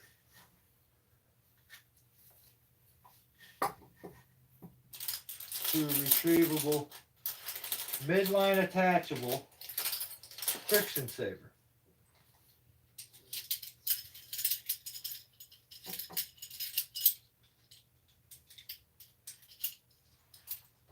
So moving end is going to be the end with the zigzag or the rope runner on it. Your sewn eye end or your anchor end is your stationary end. So moving end goes into that one. And stationary end goes into the carabiner clip. So now I can go climb SRT or SRT on the way up. After I get up there, I can quickly switch over to retrievable setup, DRT, and now I've got the advantages of a micro pulley where it's going to give me some security there and give me a little mechanical advantage when I'm climbing. That's always nice. A little Omni you could use. But this same setup here works if I needed to use it for a redirect in SRT also. So let's say I'm anchored, I'm base anchored. I would set that same thing up, but the reason for the micro pulley in this situation is completely different. So let me kind of clean this a little. So I'm base anchored. And I want to use this as a redirect. Say I'm a long ways. But I put that in, I would climb. But you would say, why would you use this because the micro pulley is doing nothing? Well, it actually does. Now, when I get myself down and I go to retrieve this, I don't want to leave this in the tree. So this is retrievable. I was able to climb on it, and if at any point I wanted to switch over to DRT, I could call, have him disconnect it, and what I would do, even if I was a long ways away from the base anchor, what I would do with that is have him take my rope from the ground. So I would say, I'm going to lanyard in, disconnect my base anchor, and clip it to the loop in the rope. I would lanyard in over there. He would disconnect it. I would introduce some slack. He would disconnect it, tie it onto that loop. So then what I would do, even if I'm a long ways from it, and I could pull my anchor in to me, now I'm DRT. I could do whatever I want. Or if I left it and I get down and I'm done, I disconnect. I'm done on my climb. That out, and just like it was when it was DRT, SRT, it's also retrievable. So, I mean, I feel like I covered way too much, and I hope that some of it was relatable, like was able to be deciphered from my hillbilly way of putting it. Listen, love is better safe than sorry. Yeah, I just hope you guys enjoyed it. It just there's just so many little techniques to it. Like, you could set this up and cinch this up, but the problem is if you do that and you're climbing on a DRT, you're not retrievable anymore. But you get the advantage of the micro pulley, which with these devices you can get very, very, very precise with your climbing. How quick you get let out. The action like goes up a couple levels when you introduce a micro pulley or a pulley in general as your anchor point, where depending on what it is you're doing, that point you have to go up and get, and simply taking, that's a small point. Say you're worried and you don't want to use the micro pulley, you're worried that the micro pulley will fail. So you're like, I don't want to use that, but I'd still like to have a retrievable setup. Well, we can do that. Put our steel beaner back in. We'll take this setup. We're going to lose the micro pulley because we're scared that it's not strong enough. Get the micro pulley out of the way. We actually lose the carabiner also. Carabiner's gone. We get ourselves this quickie link. We call down, we say, hey, will you send that back up? Sorry that it hit you in the head. All right, you send it back up. And now, instead of a micro pulley and a carabiner, we use a quickie link. Quickie link has a stationary end, as you can see, which is the arch here. And then this end rolls with where the pin's at. So you get that mechanical advantage too. So anchor the stationary end to the strap. Oh no! Oh, I'm so sorry. I got around the power cord, so not my bad.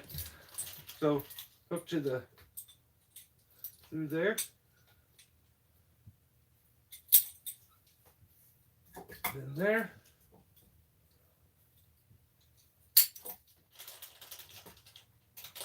And now we're hooked up DRT. But is it retrievable? Now, there's a couple things you have to watch out for because you've changed some things. You see how small the micro pulley is? That's what's retrieving it. The fact that that's a very small diameter is what allows it to be retrieved with nothing, with just the sewn eye. That won't pass through the sewn eye. Now, the quickie link is a bit bigger. So in this scenario, I would get up there, It's that I would probably go down, disconnect, and then here, I don't know if I would attempt to just use this. What I would do is tie me a knot, and I would probably want to do that like right before the sewn eye, and hopefully I can get some separation here to get it to retrieve. So I would just tie overhand knot right, and I kind of want to dress that down as much as I can too, get it as tight as I can so that it travels through the carabiner. Now let's see if it works. All right. So, like I said, you're getting that moving end on that, which is nice.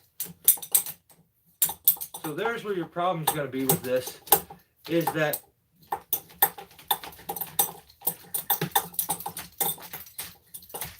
you're going to have to whip it. There it is.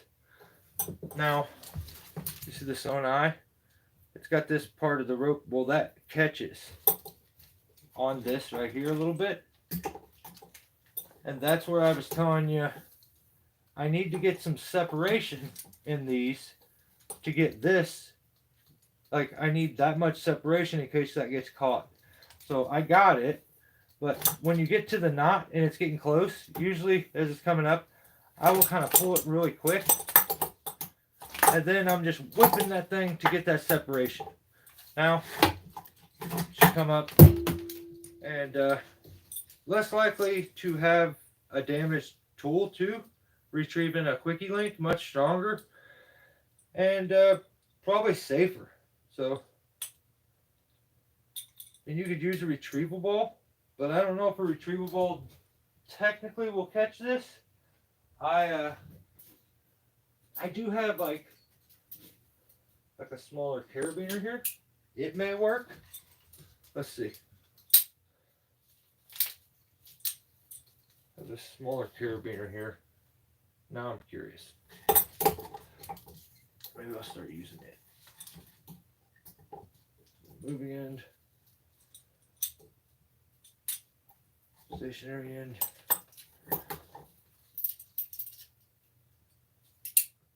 And this little carabiner.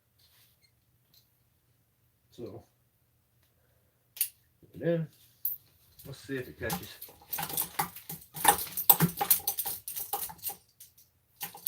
Yeah.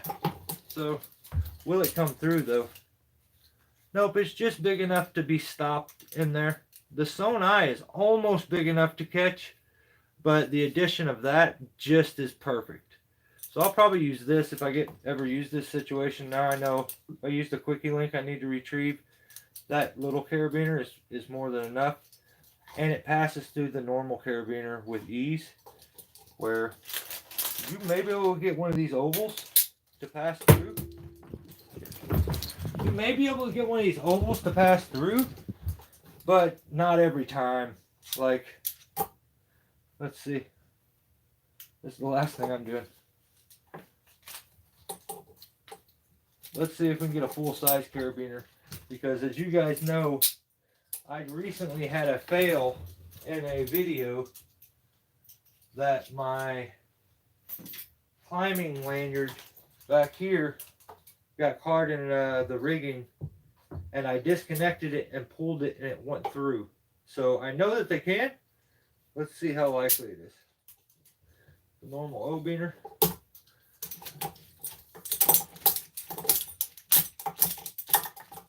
Yeah, it goes through. You got to get lucky though. I wouldn't want to take that risk personally, but I think this steel beaner, the shape that it is, it forces everything to the low area, which is actually, luckily, it's the widest diameter too. So, yeah, these are tools that most of you are going to have. So, it's one of the things I really love doing is trying to take tools that are there at all times and reuse them. I have had crew practice for more. Holy smokes. Yeah, hey, let's I gotta give you something else. We gotta break the record. I cannot believe that you're about to break the record, Ground Pounder. 47 is the record. I'm almost positive. So if you got any niceness in your heart, you'll hit the thumb button and save us. So check this out, guys. Now that we've done what we're gonna do here, just the other day, I look outside and I have a random car parked at my house. My neighbor apparently was having company, having a party or something, and I know him, and I go over and I actually help them all the time. He's actually handicapped. He's only got one leg. Man, that guy goes outside all the time, mows his own grass. Like, he's a go-getter, and I have so much respect for what he does. I like him. I think he's a good guy, and I go over and try to help him when I can, like when it snows and stuff like that.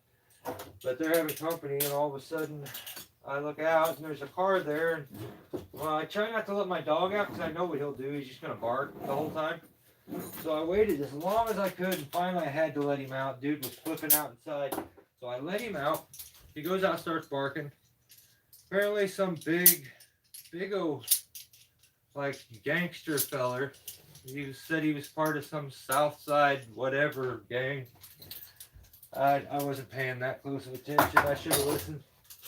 But he started hollering at him and cussing my dog. And so I poked my head around the corner. I was like, hey, Bubba. Yeah, hey, it's not negotiable. If you don't like it, you can take your car and park somewhere else. Like, that's his yard, bud. And, well, all in all, homeboy told me where to stick it and told me he'd beat me up. And, forced me to be a jerk, which I didn't like. And, yeah. Apparently he says he's going to come back and handle me. He told me he was going to end my life. And then he decided that after he ends my life, he's going to come back and end my life again. And he's like part of the South Side Senoritas or something like that. I don't know. Crazy stuff happens in this hillbilly town. I can't keep up with it sometimes. The people are wild. But homeboy was really hard and tough until I leaped the fence real quick, and then he was like, oh shoot, what up? Do the shoulder strap help that much with back support in your... Oh, yeah, that's such a good question. Arhino? Yes, I would never... Like, okay, I was just talking about... here recently, I've been doing a lot of storm damage work, and so I had to use my old saddle because this one doesn't fit around my coveralls. It was like below zero outside, and I was not switching clothes, taking clothes off because I didn't want to get sick. It was that cold. So I had to climb in my other saddle, and it does not have suspenders, and it was depressing to have. I have no butt, like, and not to mention the support that it gives me is unreal. It disperses everything like into my shoulders and like into my upper like muscles in my back. So like up in my shoulders up here and towards my like pecs here, which is nice. It's not into my lower back. That's one of my favorite parts. So these sometimes have two straps. Arhino, and these here. So this the Weaver Cougar saddle. This is a 3-strap. So I really like the singular strap down the spine. It was incredibly comfortable. So when I switched to these, I didn't know if I was really gonna like them, but I really do like this. And if you notice, this has you wouldn't think this would make a difference, but this makes a huge difference too. Instead of it falling out onto my shoulder blades out here at times, it keeps it into my pecs. So this being, oh, like instantly, I feel it into my chest, as opposed to like on the outsides of my shoulders.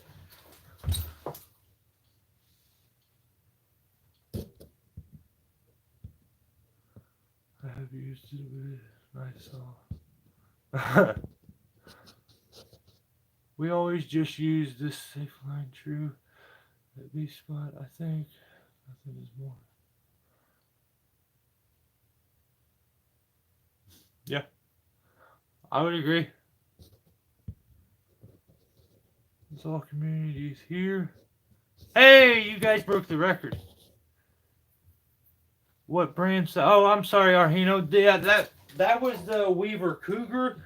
This is the Weaver Stratus. Yeah, Ground Pounder was right. The Weaver Stratus.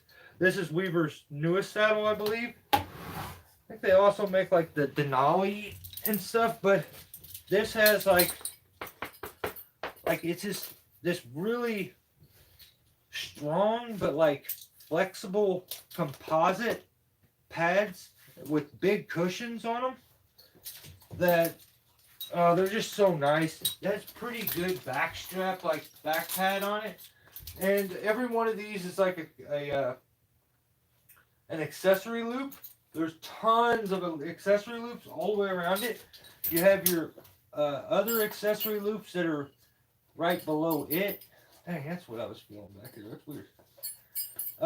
Where are they at? Yeah, these that are back there. Then you have accessory loops even here. So if I needed, I can even clip, say I wanted to keep my lanyard or my saw, handsaw down here. I can clip it in there too. So each leg strap has 3 additional accessory loops on them that are really, really nice. And then the thing I really love, and I don't even know if they meant to do this, but if you use a knee ascender when you're doing rope walking, a lot of times you need a spot to connect it, and connecting it to the device causes the device to get pulled down on. So I really like this little loop here. It's really weird because it's not on this side.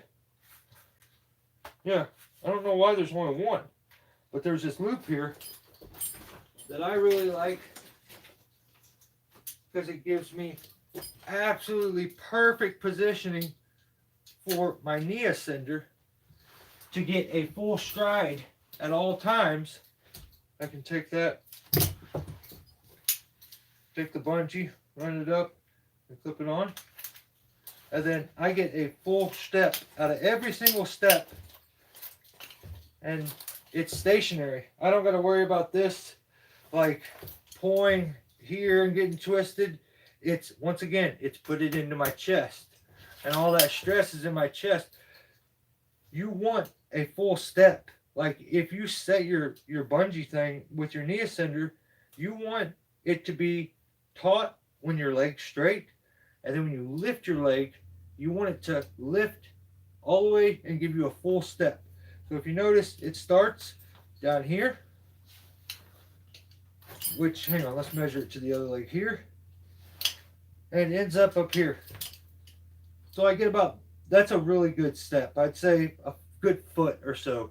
So that action is a must, and it just so happens that a simple carabiner being clipped in right there ends up being the perfect positioning for a knee ascender. So Arhino,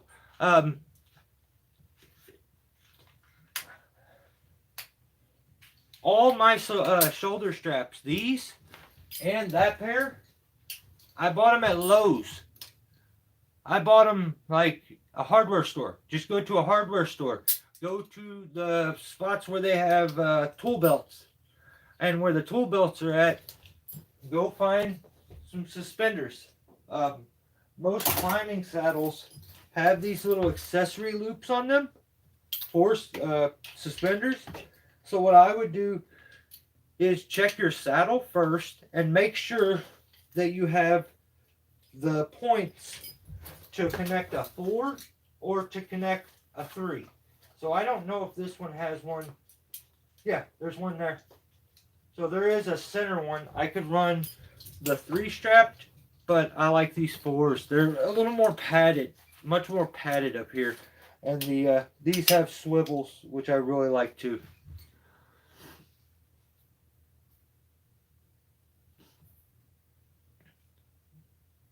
Grandpa, are you trying to sell ogres? Better knock it off.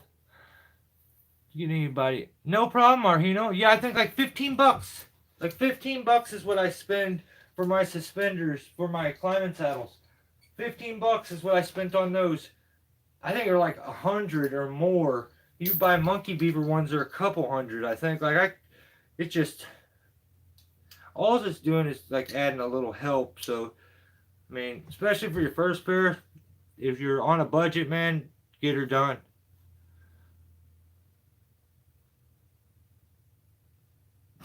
You're crazy, girl. So, guys, yeah, I hope some of this was useful. I didn't really label the live feed as anything more than tree climbing tips and tricks, because if I'm being honest, I didn't really have a mapped out plan or like trip for this whole thing. I was just winging it. I had a few tricks that I wanted to show you and relate it back to some stuff I've been doing here really recently, but other than that, I didn't have a plan, and I hope I wasn't too all over the place for this to be resourceful for someone, you know, that they can still look back on it and maybe get something out of it. I'm a strong believer in take your saddle all the way off, clip it back together the way you want it, especially with this saddle, because of it being that composite stuff. It was very stiff at first, very comfortable, but like as I undid it, it would kind of flop back straight again. So I always clip my stuff together when I'm done, so that it stores away really nice, and it starts to develop that shape that I want for the pads, if that makes sense. I would also recommend, I think it's a Petzl uni tool. I love having that on my back. I can easily reach back there, clip a bunch of speedline straps in, and not have to fight it trying to get them back out, which is a big thing too.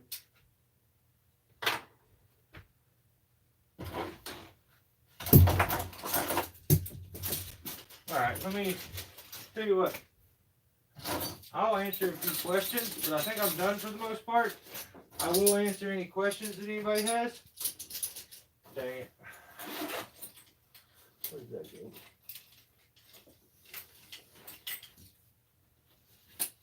And if you have a different subject that you want to talk about, here's something. Or you could also buy. I have used these as suspenders. So what this is, it's a chest.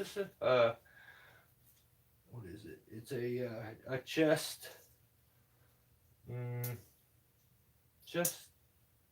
I don't even know. Chest harness, I guess is what they would call it.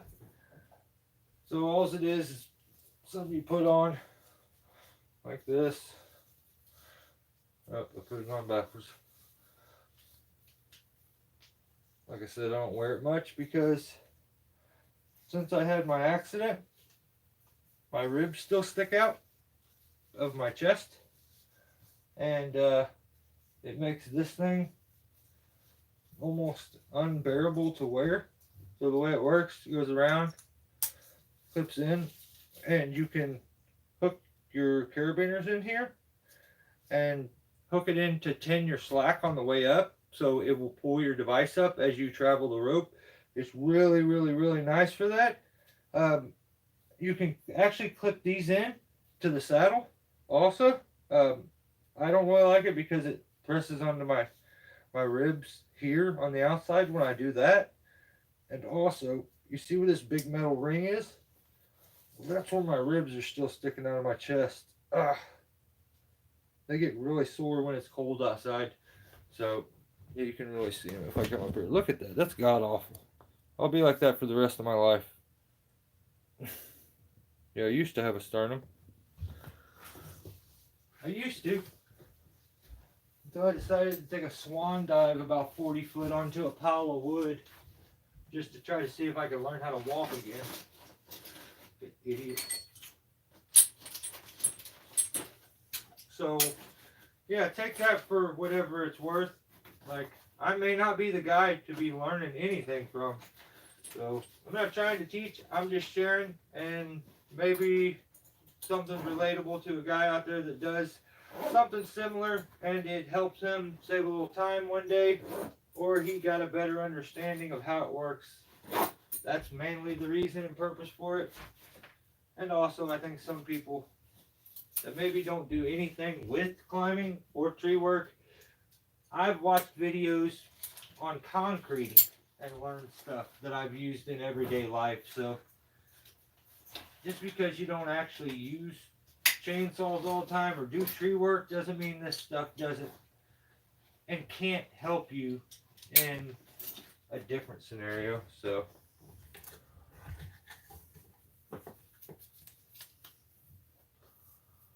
the thumbs lost wind.